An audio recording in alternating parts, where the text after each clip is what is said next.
Sir, with all due respect to you, the popes are supposed to be infallible. Yeah. But history tells us they made many, many mistakes and were responsible for a lot of wrongdoing. Something that's been called to the attention of our audience here on more than a few occasions. So when a black person stands up and gathers thousands of black people to listen to him, automatically whites fear. Why do you fear? It is because you feel a guilt. And that guilt is that one day blacks are going to repay whites for the evil that they poured on us. Some of us are now getting to know some of the great leaders in the black community in the diaspora. So don't get offended if you see us sharing their work in their old videos. In this particular video, Mr. Louis Farrakhan crashed with some white audience concerning the well-being of black Americans in the United States. I want us to watch this video. I will be back. If I understood you correctly, you said a Muslim is one who's committed to do the will of God. That's correct. Then I am your sister, and the Jewish race are committed to do the will of God. You have to fight for us, and you have to fight for 97% of the population, and you're not. May I respectfully say to you, the Quran teaches us that all those that are Jews or Sabians who believe in Allah in the last day, they have their reward with their Lord. I cannot be against a Jew if that Jew believes in God and practices the principles of righteousness. That's what I believe in. So in that sense, you would be my sister in faith. But now, what about the Palestinians who have lost their homeland, who have lost their lives, trying to defend a homeland that is theirs? Some Orthodox Jews say that a Zionist cannot be a Jew and a Jew cannot be a Zionist. So now, is Zionism the real problem and not Jews? And what is the problem? And some Palestinians support Yasser Arafat and some don't. What's the point? Does this mean, therefore, no piece of real estate should ever be granted to them? No piece of real estate should ever be granted or be claimed by Israel? The real estate that was to be granted to the suffering Jews was to be granted to them on the coming of the Messiah. Those persons that set up the state of Israel were not believers in God. Herzl didn't believe in God. Right. He's not a believer. Yeah. Okay. Ben Gurion didn't believe in God. So technically they're not Jews. All right. Okay. I just have to, there's no battle and no speech, but I'm sitting here and listening to this, and I'm getting very upset. You are obviously a very erudite, intelligent, learned man, and you're using that to twist facts. What bothers me is not the Jews and the Catholics or anything. What bothers me is your lack of respect. You are in a position of power, and you're using it in a negative way instead of a positive way. Your lack of responsibility bothers me. You know, I must... Let me try here for 1 second.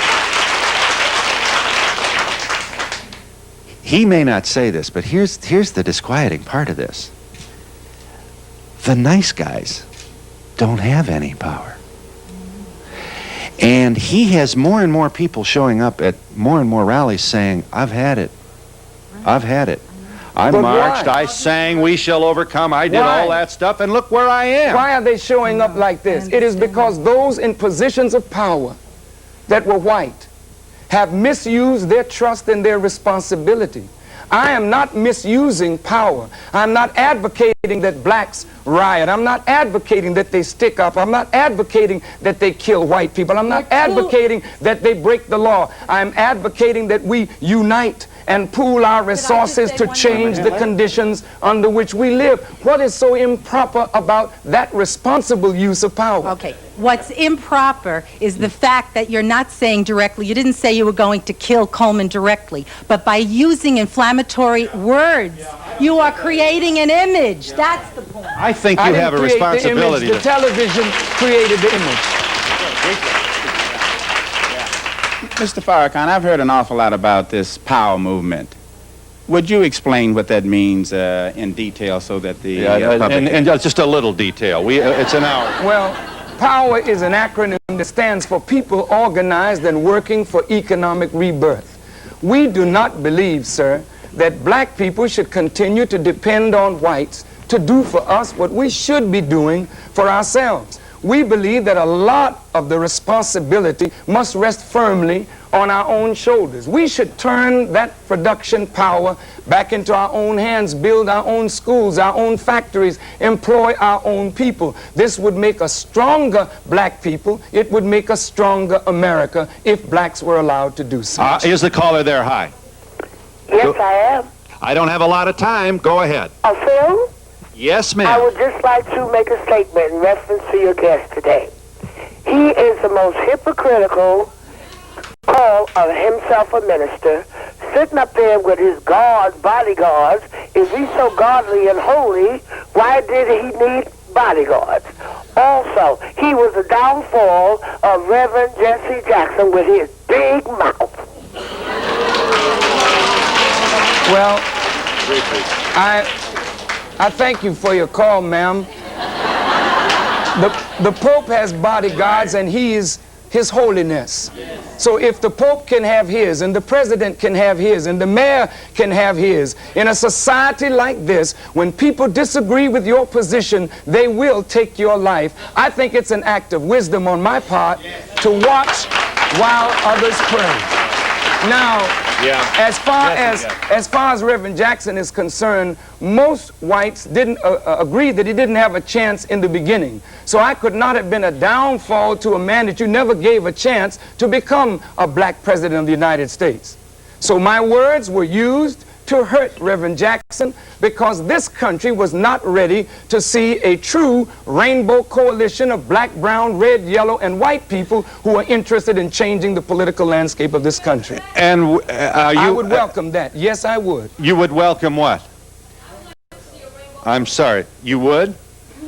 You would like to see a rainbow? I would like to see a rainbow coalition, and I would like to see Mr. Farrakhan's bodyguards in it, and I would like to see these Jewish ladies in it, and I would like to see it really happen. But I don't think it's going to happen with the rhetoric that you're using. I don't think it's not productive. And what would you say to the people who say it's not happening when with the people who don't make us angry? I think it happened. I think Jesse Jackson was making it happen. You know, let me just a real good example.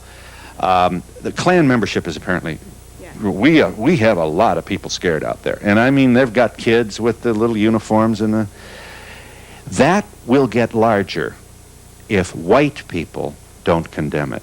That's right. All right. You're right.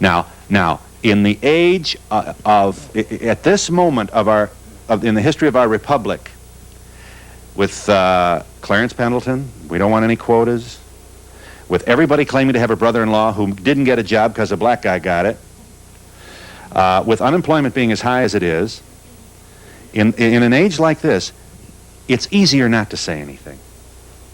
I happen to be one of the people that say something. It sounds like you do. But how do you feel about what I'm saying? I feel there should be quotas, and I feel that I feel that the white race owes the black race a lot. I'm one of these people that feels that that's the way life is. Life is. Okay. You pay for the mistakes of your ancestors, and you have to accept it. That is life. But you are in the minority on that position. Nevertheless, I mean, where did I come from? I came from, where does my opinion come from? It comes from listening to people like Jesse Jackson, not from listening to people like this guy. What troubles you most about his rhetoric? What is it that troubles you most? I think it's counterproductive. He polarizes people instead of bringing them together. Yes. May I please respond?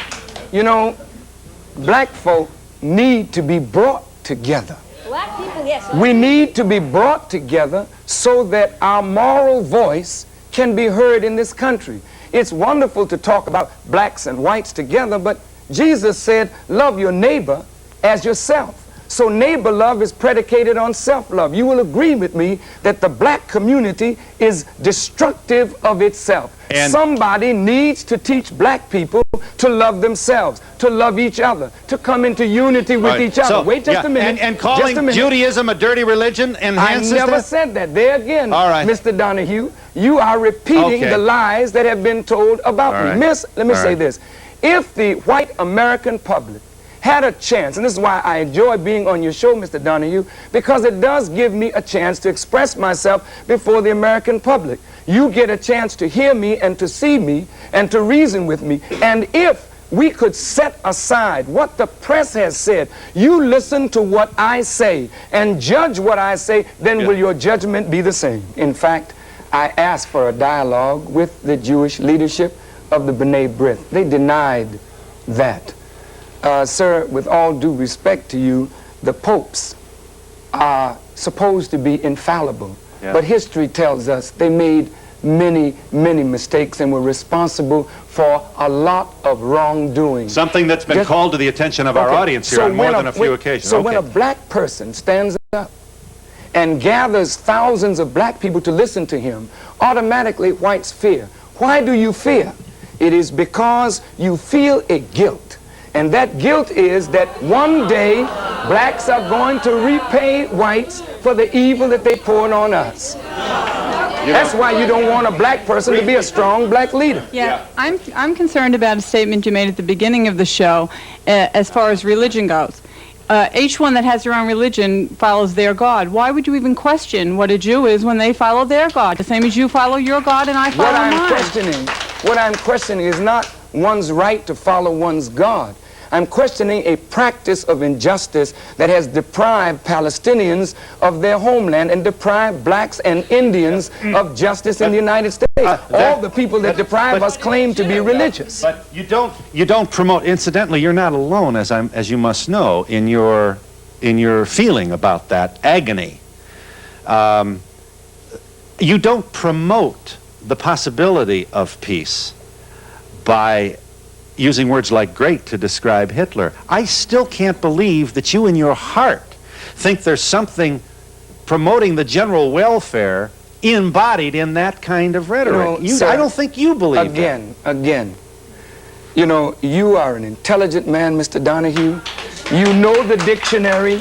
You know the word great. You know what it means. You know the colloquial meaning. And the colloquial meaning is not the actual meaning of the word. So when I said Hitler was great, that meant he was consequential. And your esteemed writers say that the beginning of political acumen today is the study of Adolf Hitler. I didn't say that. But Mr. Wills said that. I thank you for the compliment. And I want to say that anybody with your education and abilities and gifts who is consistently, chronically misunderstood by the majority of people is doing so purposely. You are either selling tickets to your next rally or you are purposely trying to enrage those against whom you feel you have these... Mr. Donahue, with all due respect, I think that's a rather mischief-making statement in that you accuse the victim of the crime. Now, I have, just a minute. If the press gave an accurate distillation of my words to the American people, I would have nothing to say. But the press misrepresented what I said, and you continue to do the same thing. I mean, he asked a question. He said, Jesus said, love one another as I have loved you. And in another breath, he says, terrorism is in the eyes of the beholder. I want to know what your idea of terrorism is. Well, first, let me say this, that you know, it's easy to talk about love, but what is love? If you don't give freedom, justice, and equality, you cannot love. If black people are in America and we've given our sweat and our blood to maintain and build this country and to defend it, and we have not yet acquired real freedom, real justice, real equality, then the hypocrites who continue to say, what is love, or you should love, have not loved themselves. Over here. Now. You wanted to make Sir, hold on. The program of black people using their resources to rebuild themselves, how can one know more about that and get more involved with that? That's a positive thought. I think they should buy the cassettes, the albums. They should. That's all right. They should call an 800 number 1-800-43 and power, and they'll find out all about how we can pool our resources to change the conditions. What's the number again? 1-800-43 power. All right. I would hope that you all would call it. Yeah. I was not an ardent supporter of Minister Farrakhan, but in light of the Reagan administration and everything that's been going on in the past 4 or 5 years, to me, Minister Farrakhan has become the castor oil I think this racist America needs in order to begin to clean us out, because the problem is, the reason that so much opposition is to what Minister Farrakhan says is because it hits to the core, and he's throwing out some statements that hurt, and people are feeling guilty about them. And what happens? Doesn't it trouble you that he uses other people's oppression? He manipulates it, and through confused rhetoric seems to almost forgive it, when in fact you and I know, and so does he, that those people who were victimized, for example, in the Holocaust, were victimized by the same kind of fear, hatred, and psychotic behavior that you feel as oppressed people of color all these years.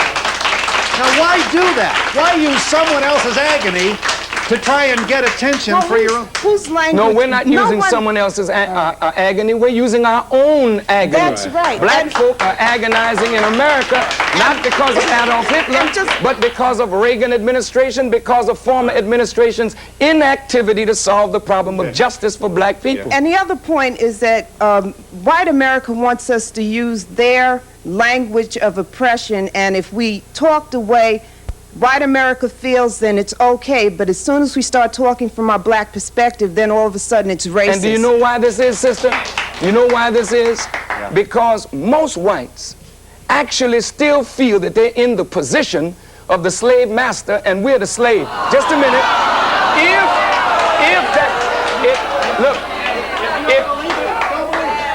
If that were not so, don't I have the right to invite Mr. Gaddafi or any other African leader? And don't we have the right to listen to what they say, accept or reject what they have to say? Why do I have to apologize to white people for acting as a free black man? I am not your slave. How do you feel? Let me get this one more in. Let me try it. How do you feel about Ronald Reagan? You know, I feel that Ronald Reagan is a blessing in disguise to black people. Tell me how. Tell me. Briefly. Because Ronald Reagan is one of those winds that will get the dry bones in the valley together. If it were not for government rejection of handouts, blacks would still be looking to white people to do something for us. That's his position. Exactly. And you agree with that? I agree with that position. So government... I want to see black people do for themselves. So all those food stamps... Wait a minute. All those food stamp programs, all that do-good stuff, all that New Deal, Great Society, Johnson, Bleeding Heart, liberal government handouts, crippled black people. Exactly. Exactly. So did you vote for President Reagan in the last? No, I did not. You should have. I did not vote.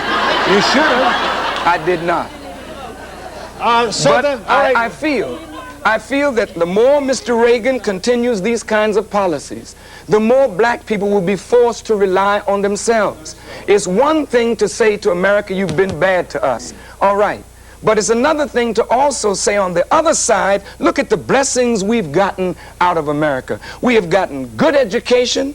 We have $204 billion purchasing power, which we squander away in riotous living. We need to pull together all black leaders around the serious question of getting black folk to use the resources that we have gained in America to better ourselves. And if we did that, Mr. Donahue, the racist attitude of whites in the country would diminish, because they would see black people for the first time in a self-respecting position. The international implications are that black folk, once we become producers of what we consume, we become a trading partner with other third world peoples that strengthens their rise, our rise, and we can leverage that economic power into political power to redirect the course of this nation. Over here, please. How did you feel when even Jesse Jackson had to repudiate you? I felt that Reverend Jackson is my brother. He had to do that. He was forced to do that. Up to this point, we still have a very warm, brotherly, and friendly relationship. Over here, please. I just wanted to say I'd never seen either of you before, and I haven't been able to disagree with anything that the guest has said today. I just have a question. I'd like to know why everything is black and white. Why can't everybody work together to do this? You just want the blacks here and the whites here and everybody at each other. No, that seems to be your position through the whole show. I appreciate your spirit, and that is that you want black and white to work together. Unfortunately, the society has created a problem that we believe black people have to unite to solve our own problem. Then we can work together with whites to solve other problems. Over here, please. I want to know how come there's all this fighting and everything, all in the name of God. Yeah, I want to know that too. You know, God is always on the side of the oppressed against the oppressor. Historically, it's always been that way. We are an oppressed people. God is on our side. He's against the oppressor. Why are you the cause of oppression with what you're saying today? Pardon me? Please, going back to the anti-Semitic remarks, and Am please don't get into a semantic conversation where you're going to try to change your words around and tell us that what you said wasn't what you meant. Miss, I don't care for a lot of the things this man has said, but he has made a statement that makes sense to me. Start your own schools, start your own factories, and leave us alone. Fight your own way out of oppression. I like that. Are you applauding that? I must say, you'll pardon the white liberals back, but hang on just a second. Okay. Once we've already got this, if we don't learn. If you're going to have black here and white here, sooner or later we are, however imperfectly. I'm very sorry, Mr. Donahue, to disagree. I don't think that's what this lady wanted at all. Blacks are already living separately, but we don't profit from our separateness. We should build up our own community. Yeah. We should do all of these things, and then your people will have more respect for black people because black people will be showing a measure of self-respect. All right. So that was a TV program which was produced in somewhere 1985. I was not even born by that time. But what I have learned from this particular show is that whatever issues we are addressing today was addressed long time ago. So it seems we haven't improved when it comes to all this black and white situation. There has never been improvements. If you look at the African Americans or the black American situation in America right now, these are the same issues they are trying to address. They are trying to address police brutality. They are trying to address economic freedom. They are also trying to address how they can be safe. Please, if you want to join my platform on Instagram, you can go to my description box and click on the Telegram link. It will take you straight to Uncut Africa Live platform on Instagram. You can join us for us to discuss about the well-being of Africa. And if today is also your first time joining this channel or watching this channel, then don't forget to subscribe to this channel and turn on the notification button so that anytime I upload any great content, you will be notified. I'm always your guy, De-Graft Amoako. Thanks for watching.